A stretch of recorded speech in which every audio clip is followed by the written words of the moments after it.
A pair of serial killers roamed the Midwest, preying on adults and children alike. Always a step behind, agents had no choice but to follow the trail of bodies.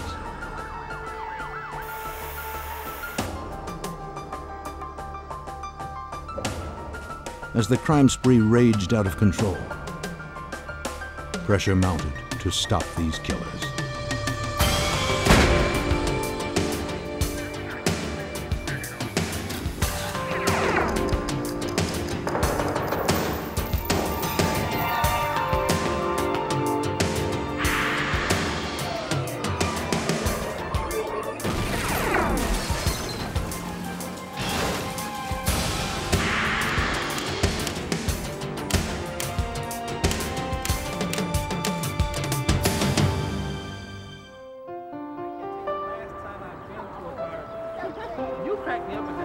In Kenosha, Wisconsin, a community close to the Illinois border, single mother Juanita Wheat arrived home with her 9-year-old daughter Vernita and their new friend Robert Knight. It was getting late on the evening of May 29, 1984, when they returned from a day of fun at a local carnival. Robert told Juanita that he had a belated Mother's Day present for her at his place just a few blocks away. He asked if Vernita could help him carry it back. He promised it would only take an hour. Reluctant at first, Juanita gave in to her daughter's excited pleas. All right.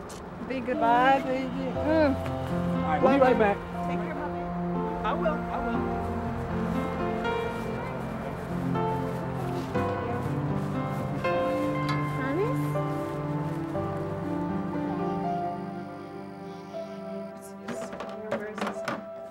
As it approached midnight, Robert and Vernita had not yet returned. Juanita was anxious about leaving her apartment to look for her daughter. If Vernita arrived to an empty home, the young girl might panic. But the worry became too great.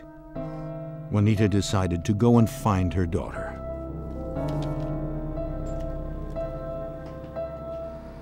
She went to the address Robert had given her. When she arrived, her panic melted into horror.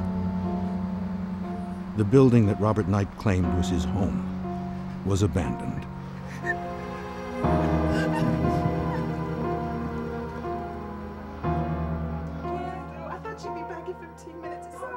Not knowing where else to turn, Juanita went to her friend Ellen Reeves for help. Concerned for the safety of her friend's daughter, Ellen insisted it was time to contact the police.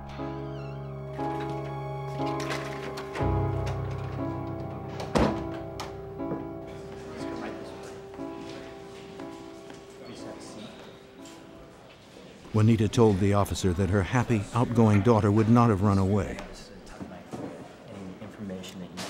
The officer's focus turned to Robert Knight.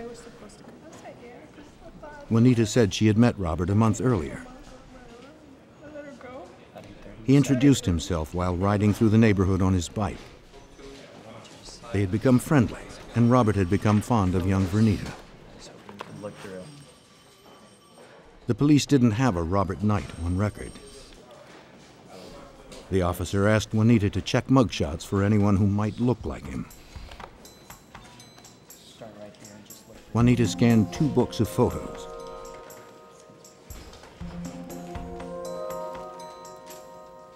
Finally, she pointed to a picture of a man she was sure was Robert Knight. Officers determined that the person Juanita had identified as Robert Knight was really named Alton Coleman. Investigators called the FBI. Special Agent Verdina Passanelli of the FBI's Kenosha, Wisconsin office was assigned the investigation. But the FBI always gets involved when children of tender years disappear under unusual circumstances, and this was clearly one of those. Investigators wasted no time in obtaining a search warrant for Coleman's last known address, his grandmother's house in Waukegan, Illinois, just a few miles across the state line from where the Wheats lived.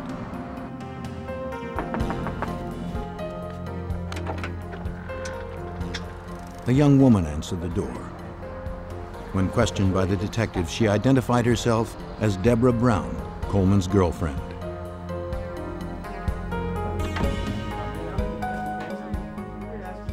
At first, Brown was reluctant to answer any questions about Coleman or his whereabouts. She said she had been living at the residence for a year, providing home care for Coleman's nearly blind grandmother.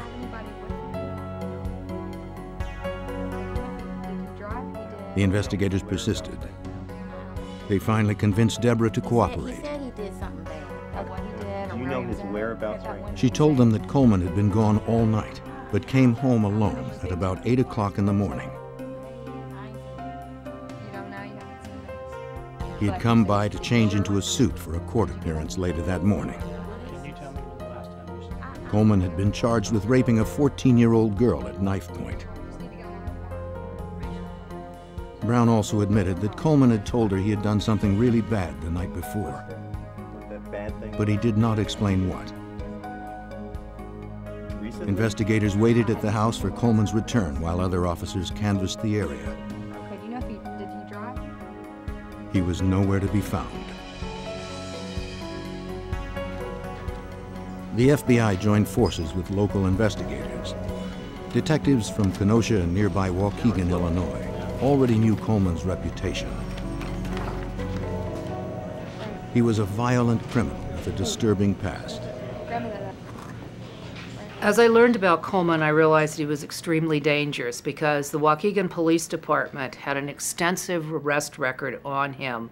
He had been arrested almost 10 years previously for the rape of a 40-year-old woman, and he had a number of other arrests, mostly for assault, for molestation, rape of a child. And as you looked at these cases and you listened to the detectives who were familiar with him, you saw a picture of an increasingly violent person. The task force enlisted every available officer and agent to help in the search for Coleman and Vernita. Well, our strategy that night was to find Alton Coleman.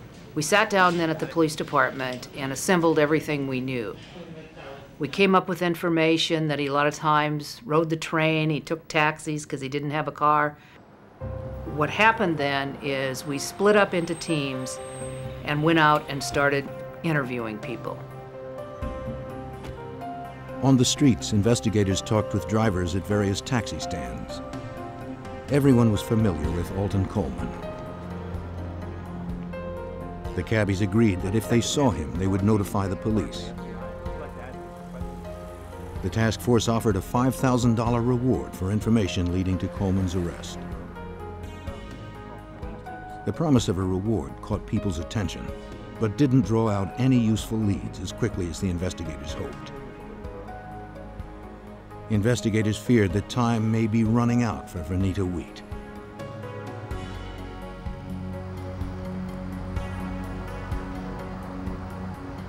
On May 31st, 2 days into the investigation, a cab driver in Waukegan who knew Coleman from the neighborhood called in to report he was picking Coleman up.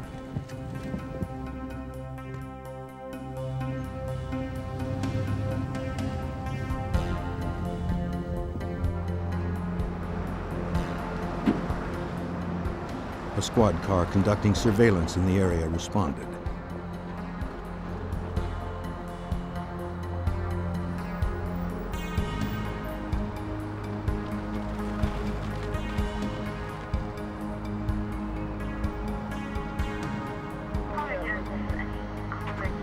Coleman was dropped off at his sister Terry's place.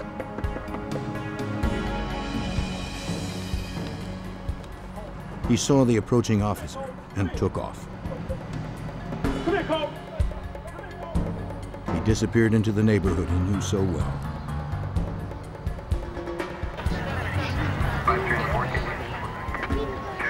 The investigation was only 2 days old, and their suspect was within their grasp.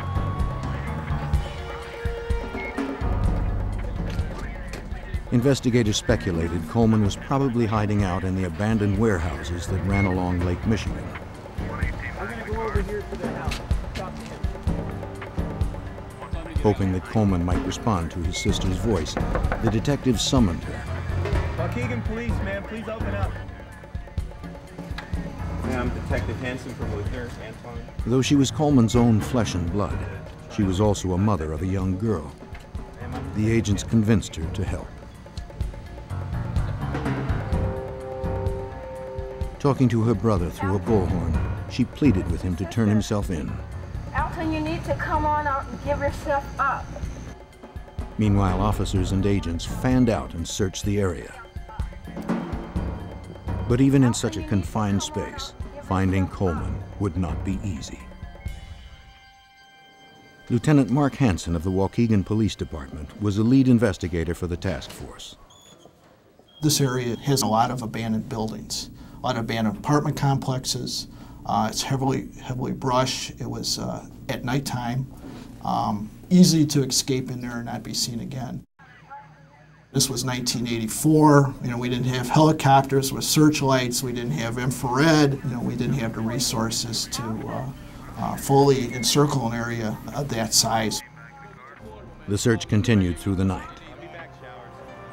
But after 8 hours, it seemed their suspect and their best chance of finding 9-year-old Vernita had slipped through their fingers. Desperate to generate leads, investigators saturated the local media with details surrounding the abduction.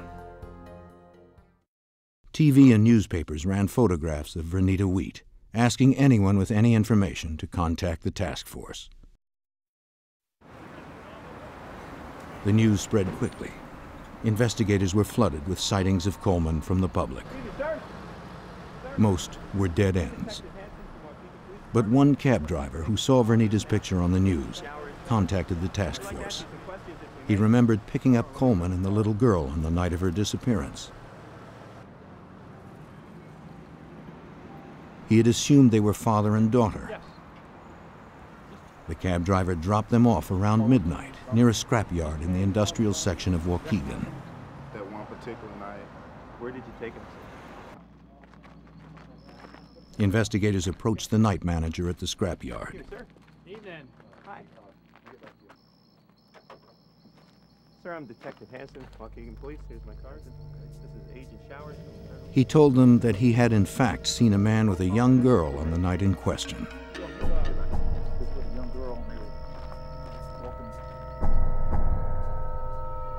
He recalled that close to midnight, the two had walked hand in hand through the side gate. He couldn't really see the man's face, but he did notice that the man had an unusual rolling gait to his walk, a feature that acquaintances of Coleman had described. The night manager identified the little girl as Vernita Wheat. The sighting was enough to allow the FBI to issue a federal warrant for Alton Coleman. He had taken Vernita across state lines. It was also the last time anyone saw Vernita Wheat alive. The task force responded with another massive search. We had about 150 FBI agents and detectives from both Kenosha and Waukegan. We did a methodical search where Coleman was last seen with Vernita. This included using dogs going through the junkyard, house-to-house and abandoned building searches, all in this downtown area, and we found nothing. Investigators knew she was alive at midnight on the evening she disappeared. They also knew that Coleman was alone the next morning at 8 a.m. as he prepared for his court appearance. So total there's The question was, what happened to Vernita during that 8-hour gap? profile from FBI headquarters in Coleman.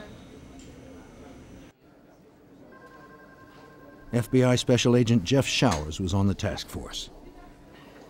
He struggled to fit the pieces together. How far is he going to travel with this girl? The girl may not even be in Waukegan. She may be in another town. But we knew that the longer that we waited, it was getting dimmer and dimmer. Coleman and Vernita seemed to have vanished. On the night of June 19th, 3 weeks after Vernita's disappearance, investigators received a call from a man in Waukegan who was looking through an abandoned building for scrap metal to sell. On the second floor of the wrecked apartments, he made a horrifying discovery. The body of a child lay on the bathroom floor. Alton Coleman, the FBI's prime suspect in the abduction of 9-year-old Vernita Wheat from her home in Kenosha, Wisconsin, remained at large. As the hunt for Coleman intensified, a man scouring for scrap metal in an abandoned building in Waukegan, Illinois, came across the lifeless body of a young girl. The forensic team arrived at the building. Beneath a blanket, wrapped in a man's corduroy jacket, the investigators found the young girl. Her hands, feet, and neck were bound by a television cable. She was too badly decomposed to confirm her identity. But Special Agent Jeff Showers believed they had found the body of Vernita Wheat. The clothing matched the description that we had from the mother. She was still wearing the barrettes in her hair that matched from what her mother had described her as being last known to be wearing. She was wearing the green nylon jacket.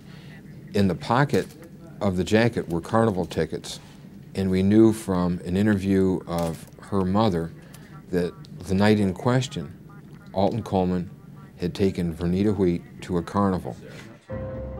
While the investigators suspected the body was Vernita Wheat, it was up to the forensic team to prove that the remains were hers.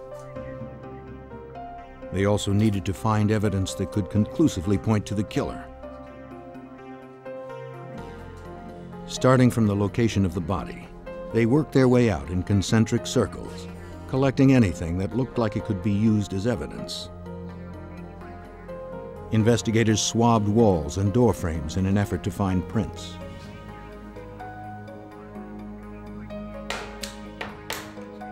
Figuring whoever moved the body into the room had to come in contact with the door, they removed it from its hinges and sent it to the FBI labs in Washington, D.C. Under the lab's microscopes, FBI examiners discerned a thumbprint on the door. Comparison to samples they had on file were conclusive. The thumbprint came from Alton Coleman.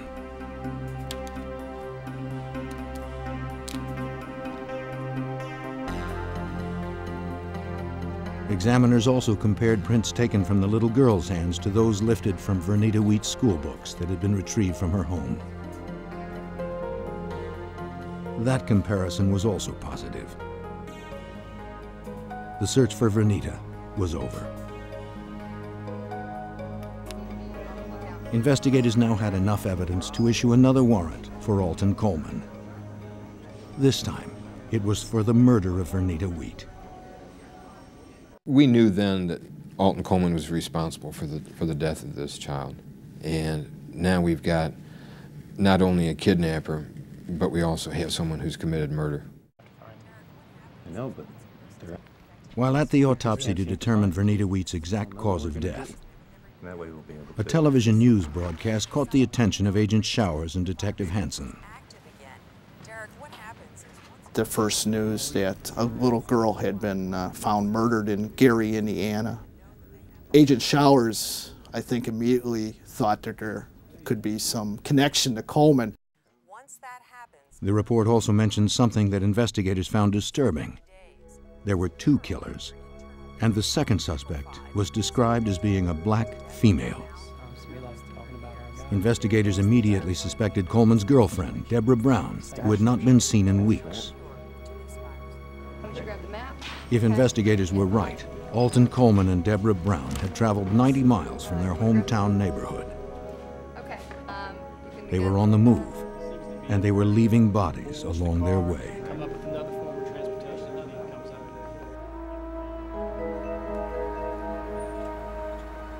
At the hospital in Gary, Indiana, local police officers questioned 9-year-old Mary James about the afternoon of June 16th.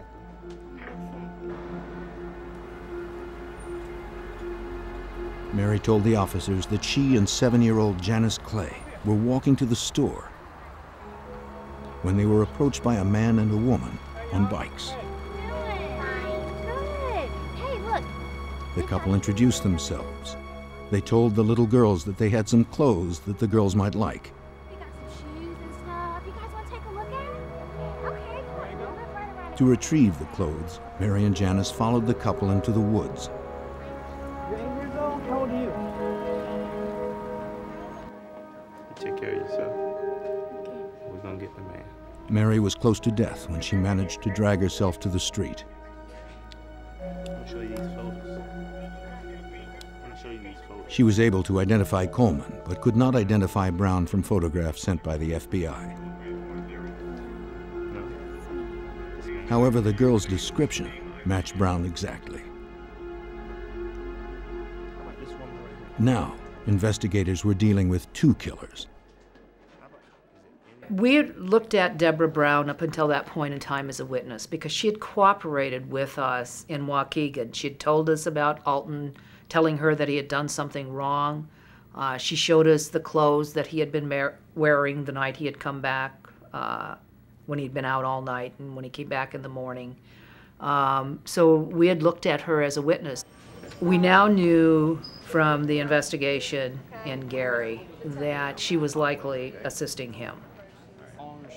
Investigators struggled to figure out some way to predict Coleman and Brown's next move. Both murders occurred in largely black communities, communities where the two could easily blend in. And they were quick to gain people's trust. These were street people. They had that charm. They didn't have to do any arm twisting. It was always a very easy thing with them. Searching for anything that might help them locate and stop the killers, investigators consulted an FBI behavioral profiler. For the profiler, the escalating pattern of violence was caused by Coleman's legal problems back in Waukegan. He saw the fact that he had taken Vernita the night before a court appearance on the rape of a 14-year-old, and that he had abducted her and then murdered her as an indication that he was responding to the stress of the court appearance, and so that he would continue to murder out of anger and stress and rage. Investigators had reason to fear that the two murders were only the beginning of a ferocious crime spree. To capture a serial killer, the profiler suggested a massive national media campaign aimed at the black communities. So we started a publicity campaign, releasing his photograph, releasing pictures of Brown to the media, press releases, everything we could to get his picture out in the forefront. Our hope was that somebody would see him and turn him in. But the task force was always a step behind. On July 8th, agents received information from local Ohio detectives about an elderly woman named Rose Wiggins who reported her daughter missing. Rose explained that earlier in the day she had come by to check on her daughter and found the door locked. Her young grandson, James, was too frightened to open the door. The detective convinced him they were there to help. Now he had nothing to fear.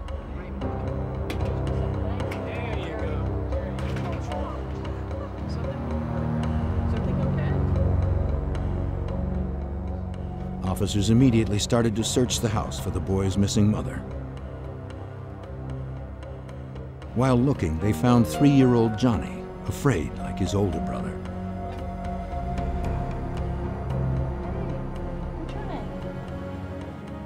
Meanwhile, James told the detective about the man and woman who had been at their house. Well, they were in this house. He showed the 8-year-old photos of the suspects, Coleman and Brown. This is the lady, right? James positively identified them as the couple who were there the night before. You're absolutely sure? Okay, Raymond. I'm doing. Searching the house for the boy's mother, the police found blood smeared throughout the kitchen.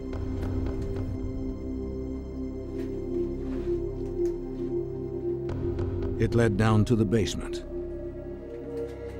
Not knowing who or what awaited them, the investigators followed the grisly trail.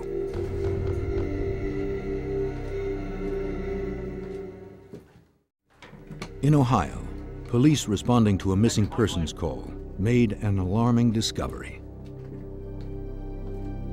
The young son of the missing mother had identified fugitives Coleman and Brown as having been in their home. Blood stained the walls. They proceeded cautiously, not knowing if their suspects could still be lurking in the darkened basement.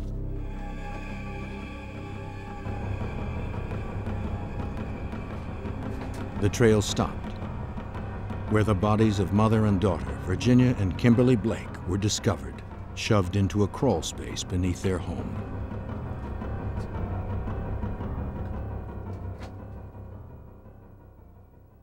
Coleman and Brown, we didn't know where they were, and the violence connected with the murders and the crime scenes was beginning to intensify.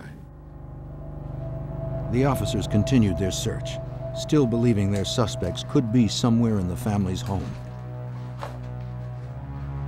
But they seemed to have slipped away, leaving behind unmistakable evidence, clippings of jerry-curled hair.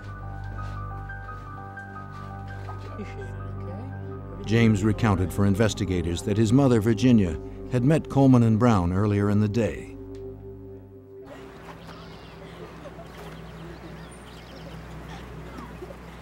What you guys doing?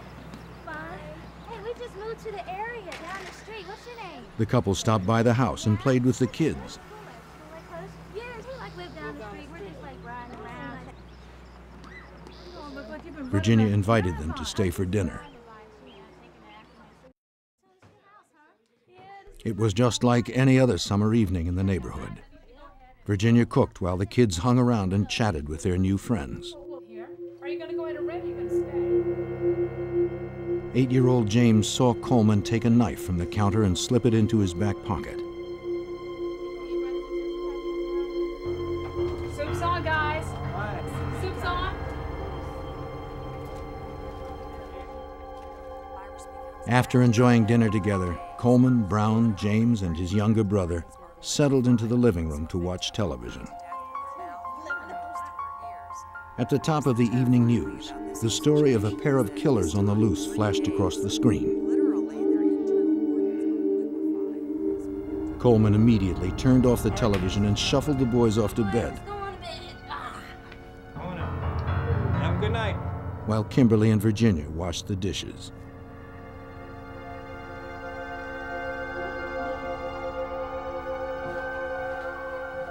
Aware of the growing media attention, Coleman realized he and Deborah needed to change their look. He found some scissors and cut off his hair.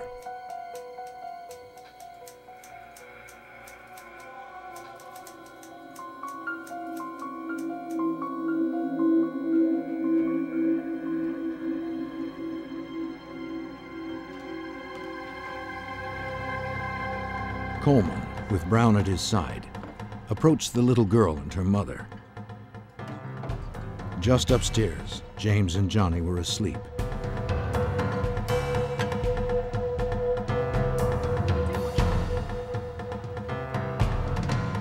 What are you doing? What are you doing? What are you doing? They dragged the slain woman and her daughter downstairs and stuffed them into a crawl space. The pressure was mounting. It was becoming increasingly stressful because here we were for the 4th time catching up with him when we found more bodies. Coleman and Brown's MO was designed to catch their victims off guard. Okay, Raymond, nothing's gonna happen. When someone comes up to your house on a bicycle, you figure them to be local. If they're walking, you may be a little bit suspicious. But if they're riding a bike, they're from the neighborhood. Your guard is automatically down. News of the murdered mother and daughter horrified the community. The savage nature of the killings caused the FBI to add an 11th position on their 10 most wanted fugitives list. It was a rare occurrence. The number 11 ranking was reserved for particularly vicious killers, a description fitting Coleman and Brown. The magnitude and the importance of it, that, you know, you've already got 10 that are bad, but here's one that's so bad, but we don't have room to put anybody else on. We're going to make an exception and put him on anyway, even though he's number 11. With the national media spotlight focusing on the couple, it would be difficult for them to remain anonymous. And in solving fugitive cases, finding people, there is nothing better than publicity, because all you need is the one phone call from one person saying, I saw this picture and I know it's this individual. Phone calls poured in with more frequency and speed than ever before. Any crime that matched their suspect's MO was funneled back to the task force headquarters. Hopefully, they would be able to get one step ahead of the fugitives. Investigators were sure that Coleman and Brown would tire of a life on the run and return to familiar territory. Agents contacted everyone the two associated with in Waukegan. We would contact them and let them know that we're still looking for them. We would go out and tell them that Alton and Deborah had been involved in another murder case, hoping that that would get them a little bit more on our side. On July 13th, local investigators responded to a frantic 911 call from a suburb of Cincinnati, Ohio. Michelle Stone told the officers what had happened that day. They were both young.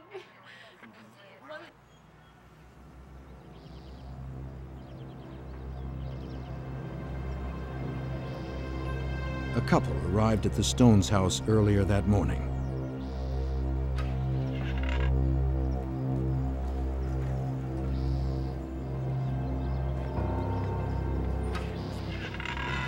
They told Michelle's father, Jack Stone, that they were interested in buying his camper, which was for sale in the driveway. Jack's wife, Anna, joined them on the porch. As Jack and Anna chatted with them, Michelle left for work. I won't be long. I'll see you guys later. You be home for dinner? Yeah, I will. All right. Be careful, See Mom. you on. Bye-bye. Really short here. That's all I remember. I didn't really see them. When she arrived home later that day, Michelle noticed the bikes the couple had arrived on were still in the yard.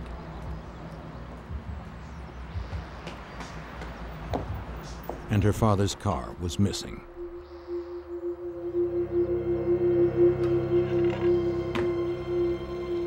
Mom? Inside, she found her parents' home had been vandalized. Mom? She had called out to her mother and father. Dad, Hearing no are you here? response, her mind began to race as she stepped through the shattered glass and overturned furniture littering the room. Dad?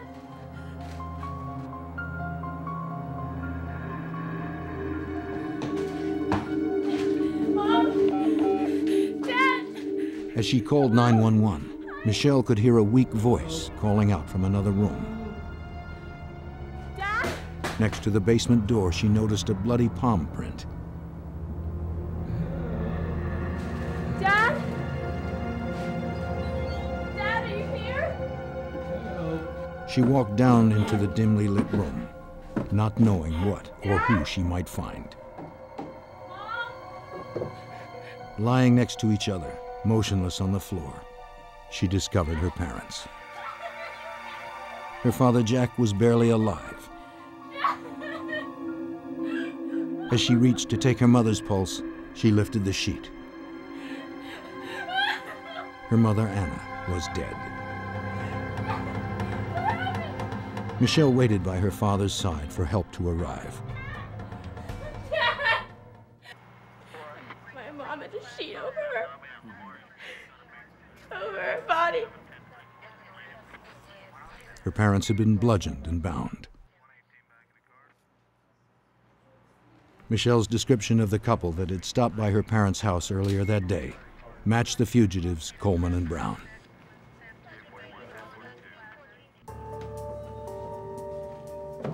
A forensic team went to work collecting evidence. Among the items was a pair of plastic shoes next to Anna Stone. A recent sighting of the suspects included a description of Brown wearing these same shoes.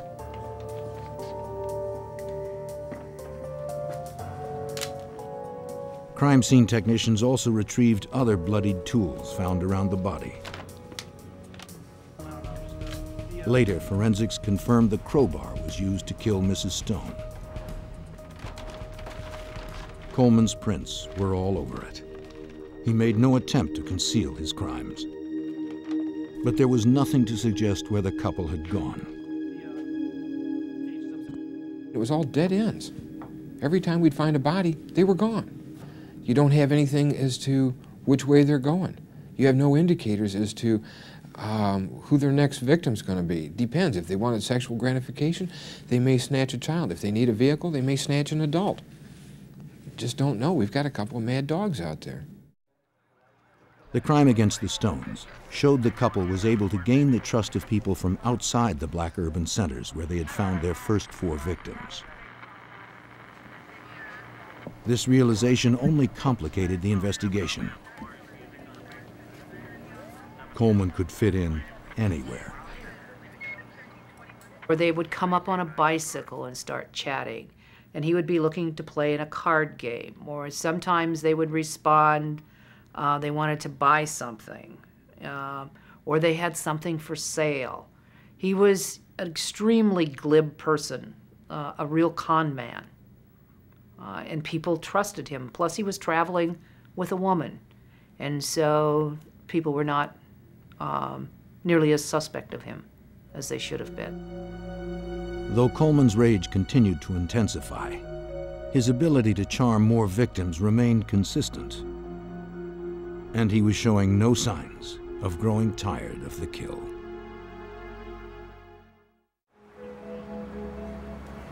A month and a half had passed since Alton Coleman and Deborah Brown embarked on a killing spree that had left 5 victims dead. In Cincinnati, Coleman bludgeoned a husband and wife, leaving the wife dead and the husband barely clinging to life. Their car was missing. An APB was immediately put out on the vehicle.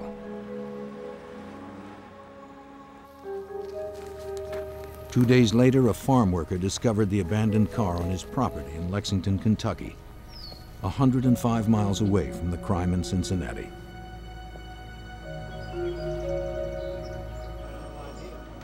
In less than 2 days, the fugitives had traveled hundreds of miles across 2 states. The FBI media blitz was leaving them with few places to hide.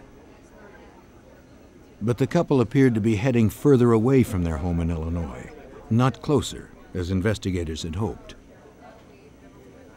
When you're talking about Alton Coleman and Deborah Brown, they are not a normal killing machine. A normal killing machine is going to be one person. We've now got 2 out there.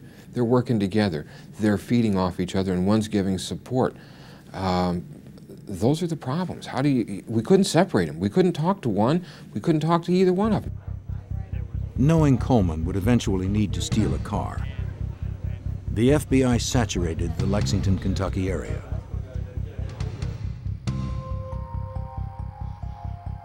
They did not have to wait long for signs that he was still in town.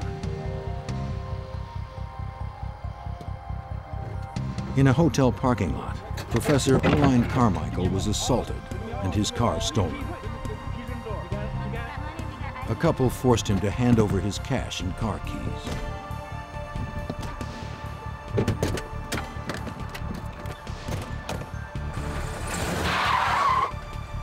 Leaving the professor wounded but still alive, they sped away.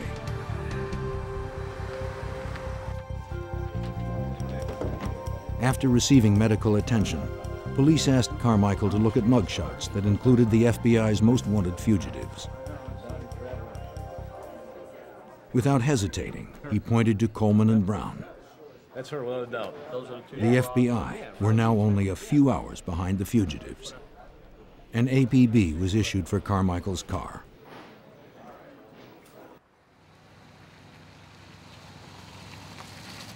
In a matter of hours, they received a response.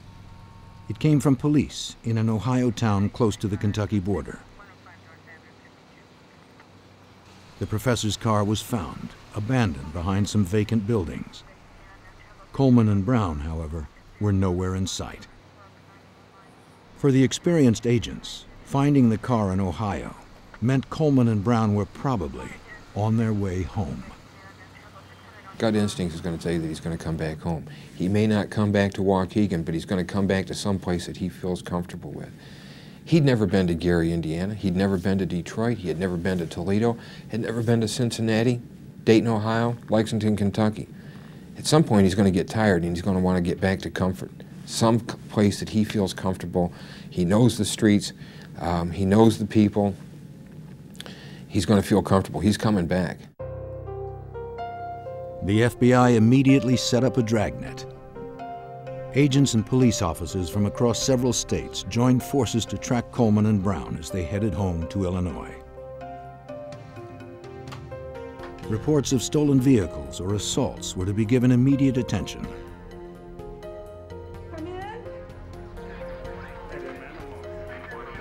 An officer in Dayton, Ohio, responded to a report involving an assault and a stolen car. The call came from an elderly couple, Reverend and Mrs. Gay.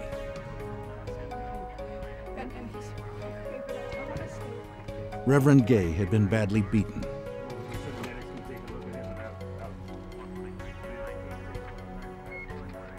Mrs. Gay told the officer that a young couple who they had met weeks earlier broke into their house. After beating them, the attackers demanded the keys to their station wagon. According to the description, the attackers were Coleman and Brown. New leads were coming in at a furious pace. Coleman and Brown were still just out of reach.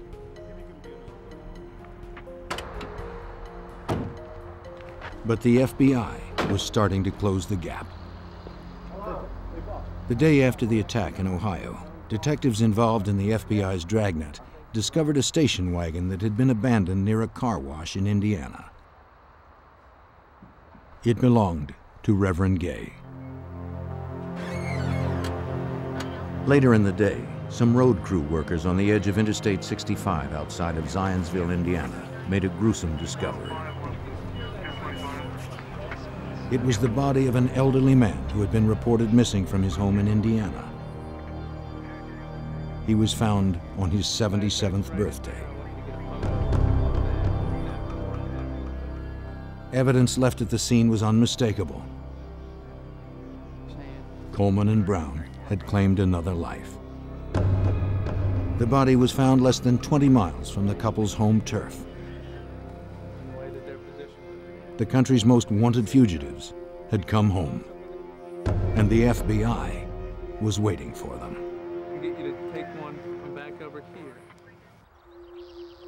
For 7 weeks, Coleman and Brown assaulted and killed victims in 6 different states.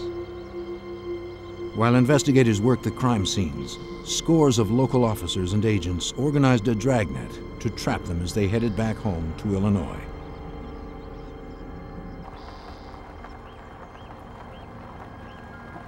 The aggressive media campaign was having an impact. On July 20th, in Evanston, Illinois, a man spotted Alton Coleman with Deborah Brown in Mason Park.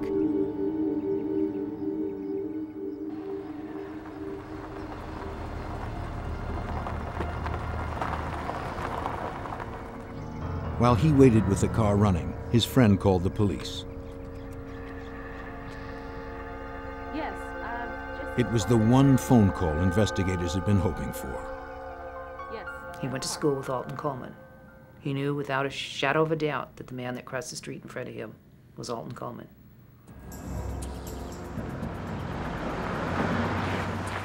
Evanston police responded.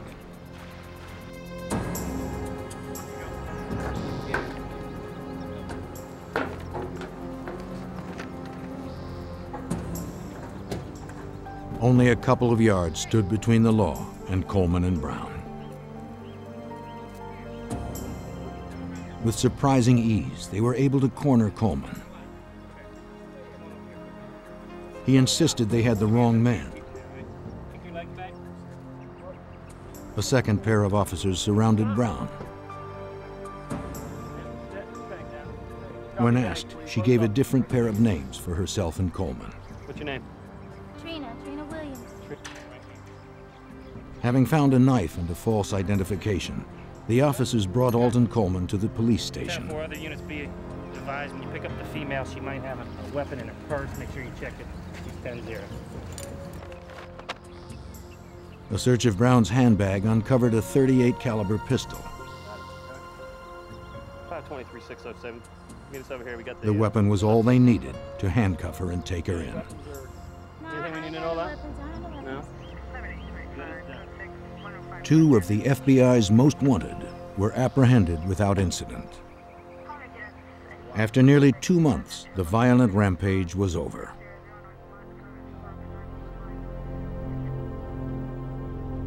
Coleman continued to insist he hadn't been in any of the places where the murders happened. But the forensic evidence collected over the past 7 weeks proved otherwise.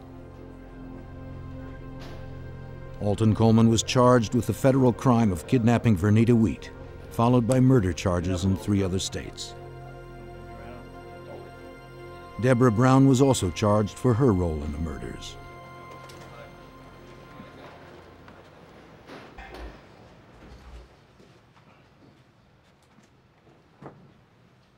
As investigators from the task force looked on, a strip search uncovered a bloody steak knife. It would be linked to yet another murder, a 15-year-old Ohio girl, Alice Myers. Illinois State's Attorney Matthew Chansey was given the task of prosecuting Alton Coleman. In his mind, the motive was simple. With Vernita Wheat, he crossed a threshold, and once he crossed that threshold, it was easy for him, and I think that he enjoyed it. And it wasn't just easy anymore; it was something he liked. He liked doing, and so he looked for every opportunity he could to repeat that. Together, Coleman and Brown had stolen 7 lives. 3 states sought to take theirs. Brown stood trial separately. She was sentenced to life in prison. Until the end, she was committed to Coleman. At Coleman's sentencing hearing for that murder, she testified on his behalf that she had committed the murder and he had not, in an obvious attempt to try to save him. It didn't work. Coleman and Brown's rampage had covered over 1,300 miles in 6 states. For Special Agent Berdina Passanelli, the intensity of the FBI's hunt prevented more needless murders. Because of the massive investigation that we did and the publicity that we did, that he was caught within 7 weeks of when he started. Had we not done that, had we not gotten on this right away, who knows how long he would have gone on killing people. In the end, Alton Coleman was sentenced to death 4 times. He went to prison in Ohio, where he was executed on April 26, 2002.